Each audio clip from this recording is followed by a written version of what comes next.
You can tell a long story with just a simple drawing, as long as it's done right.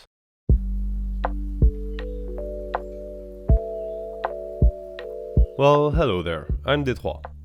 Join me today for a simple drawing. The last few drawings I did either took a long time to make, or were for longer and more complex videos. Subscribe to check them out, by the way. Anyway, today I want to chill a bit more. I want to draw something simple. No digital painting, no complex rendering, no storytelling. Well, a bit of storytelling, but done through the drawing itself, not something I have to write text for. That is a good topic actually, storytelling through drawing. We'll get to that in a second. For now, let me introduce the thing I'm sketching. I want to draw robots today. Again, because this is simple to do, as long as you want to make it simple. Drawing robots is fun, because you don't have to draw hands and feet if you don't want to. Drawing a full make is much harder. Here, I'm just sketching a few bodies.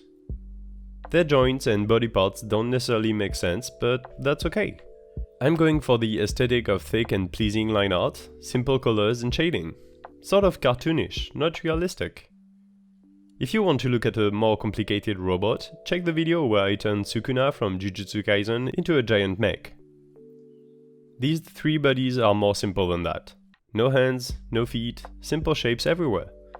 Because there's three of them, composition-wise this was a bit of a nightmare because of tangents everywhere, but I don't really care.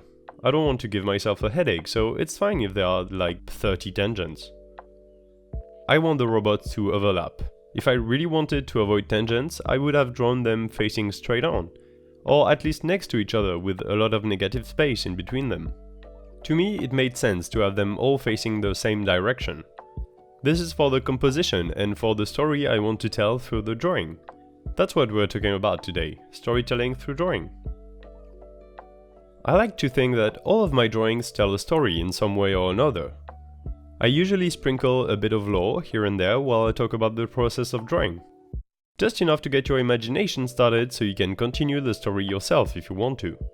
Saying facts about what happens in the artwork is not necessary though. A picture is worth 1,000 words. I disagree strongly with that, but the intention of the saying is good enough. A picture does tell things, but writing is far more superior in that aspect, I believe. A picture often stops your imagination by giving too much context. Like when you watch a movie before reading the book it's based on, then you can't unsee the actor that plays the characters. For example, when you think about Harry Potter, you can't imagine Harry not being Daniel Radcliffe. Anyway, storytelling can still be done through drawing. Newspaper comic panels are actually a really good example of that. With only 1 or 3 panels, you have to tell a story that makes sense. The goal is to have enough information within the picture to convey to the viewer. My personal preference, on the other hand, is when there is more to it than just the picture. Mystery, suspense, uncertainty. You have to sprinkle in some information without saying everything. In this drawing, you don't know who did the murder, or what the relationship between the robots is, or why the third robot doesn't speak like the others. That kickstarts your imagination and then the story is in your head. But I'm getting ahead of myself. I haven't even drawn the crime, so you don't know what I'm talking about yet. Suspense. One thing you have to do to tell the story simply and with enough mystery is make the rules clear. The context needs to be precise enough, unless that's the point of your story. Let me explain. Here, it should be clear that this is a robot world. There is no indication of humans or aliens or plants or anything, just robots. This is akin to drawing a destroyed building in the distance that lets you know you're in a post-apocalyptic world. That's context.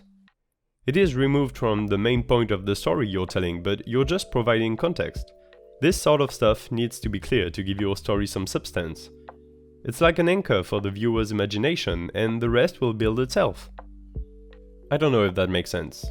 I hope it does. Right now, I don't know how else to explain it. Or I guess I could make a montage with different assets, pictures, paintings, etc. to show what I'm saying, but I don't want to do that. On the story you want to tell, of course a good way to start is by considering the composition. That in itself is storytelling. Composition is literally moving the viewer's eye to exactly where you want it to be by using a lot of different tricks. It can be used to explain relationships between people or hierarchy between them. It can show what is the disruptive element of your picture by pointing to it. In this case here, with the robots, the fact that the 3 robots are facing the little toaster guy points to him quite naturally. Their expression should also tell a story by themselves. They are surprised, saddened, shocked.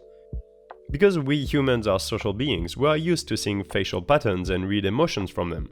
That's why I added faces to the robots, so it was clearer what the relationships were between them. That is storytelling. I don't know, I guess I can't really give a good definition of storytelling. Oxford Dictionary says the definition is the activity of telling or writing stories. That's too vague, but I'm vague too, so I guess that works. I would definitely say that telling a story is a goal you should go for in your art. It's much better than showing facts.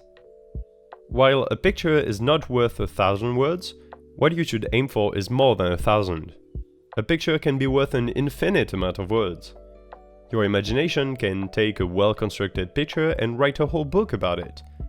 It depends how you interpret the saying. Words do express more than a picture, I feel like, as I said earlier, but a picture can have potential to inspire more than words. I guess both views are fine, it just depends on the execution. And that will bring us back to this robot drawing. Execution. Like dying. Like the toaster died. Yeah, that's a stretch. Anyway, I had fun drawing this scene. If you want to explain in the comments what really happened in this scene, let your imagination speak. Like the video too while you're at it and subscribe for more art and personal takes on the world. My Instagram and my Twitter are both full of stories and the links are in the description. I'm Detroit and to quote a buddy of mine, beep beep boop. Bye!